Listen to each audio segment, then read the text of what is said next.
ಚಾಮರಾಜನಗರ ಜಿಲ್ಲಾ ಪೊಲೀಸ್ ವರಿಷ್ಠಾಧಿಕಾರಿ doctor BT Kavita ಅವರ ಹುಟ್ಟುಹಬ್ಬದ ಹಿನ್ನೆಲೆ ರೈತ ಸಂಘ ಛಲವಾದಿ ಮಹಾಸಭಾದ ಮುಖಂಡರು ನಗರದ ಅವರ ನಿವಾಸದಲ್ಲಿ ಭೇಟಿ ಮಾಡಿ ಸನ್ಮಾನಿಸಿ ಹುಟ್ಟುಹಬ್ಬದ ಶುಭಾಶಯಗಳನ್ನು ಕೋರಿದರು. ನಗರದ ಹೌಸಿಂಗ್ ಬೋರ್ಡ್ನಲ್ಲಿರುವ ನಿವಾಸದಲ್ಲಿ ಜಿಲ್ಲಾ ರೈತ ಸಂಘ ಛಲವಾದಿ ಮಹಾಸಭಾದ ಮುಖಂಡರು ಜಿಲ್ಲಾ ಪೊಲೀಸ್ ವರಿಷ್ಠಾಧಿಕಾರಿ ಡಾಕ್ಟರ್ ಬಿಟಿ ಕವಿತಾ ಅವರನ್ನ ಭೇಟಿ ಮಾಡಿ ಅವರಿಂದ ಕೇಕ್ ಕತ್ತರಿಸಿ ಅವರಿಗೆ ಹಾರ ಹಾಕಿ ಶಾಲು ಹೊದಿಸಿ ಮೈಸೂರು ಪೇಟ ಹಾಕಿ ಸನ್ಮಾನಿಸಿ ಹುಟ್ಟುಹಬ್ಬದ ಶುಭಾಶಯಗಳನ್ನು ಕೋರಿದ್ರು. ಈ ಸಂದರ್ಭದಲ್ಲಿ ಛಲವಾದಿ ಮಹಾಸಭಾದ ರಾಜ್ಯ ಉಪಾಧ್ಯಕ್ಷ ಅಣಗಲ್ಲಿ ಬಸವರಾಜು ಮಾತನಾಡಿ ಜಿಲ್ಲೆಯ ದಕ್ಷ ಜಿಲ್ಲಾ ಪೊಲೀಸ್ ವರಿಷ್ಠಾಧಿಕಾರಿಯಾದ ಡಾಕ್ಟರ್ ಬಿಟಿ ಕವಿತಾ ಅವರ ಹುಟ್ಟುಹಬ್ಬದ ಪ್ರಯುಕ್ತ ಅವರನ್ನ ರೈತ ಸಂಘ ಛಲವಾದಿ ಮಹಾಸಭಾದ ವತಿಯಿಂದ ಸನ್ಮಾನಿಸಿ ಹುಟ್ಟುಹಬ್ಬದ ಶುಭಾಶಯನ ಕೋರಲಾಯಿತು.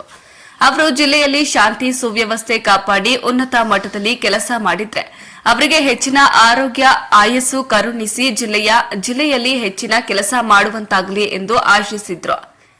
ಈ ಸಂದರ್ಭದಲ್ಲಿ ಸತೀಶ್ ಹೆಗ್ಗೋಠಾರ, ಸುರೇಶ್ ಮಲ್ಲರಾಜು, ಕೆಂಪರಾಜು, ಪರಮೇಶ್, ಅಶೋಕ್ ಇತರರು ಹಾಜರಿದ್ದರು. ವರದಿ ಹೊಮ್ಮ ನಂಜುಂಡನಾಯ್ಕ, ಪ್ರಜಾಪವರ್ ಟಿವಿ, ಚಾಮರಾಜನಗರ.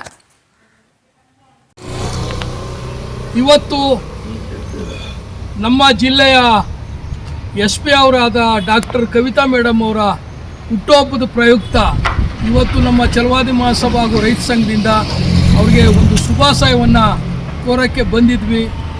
ಹಾಗಾಗಿ ಅವರು ನಮ್ಮ ಜಿಲ್ಲೆಯಲ್ಲಿ ಭಾಳ ಶಾಂತಿ ಸುವ್ಯವಸ್ಥೆ ಅವರು ಒಂದು ಅಧಿಕಾರ ವಹಿಸ್ಕೊಂಡ ಮೇಲೆ ಭಾಳ ಉನ್ನತವಾಗಿ ಕೆಲಸ ಮಾಡಿದ್ದಾರೆ.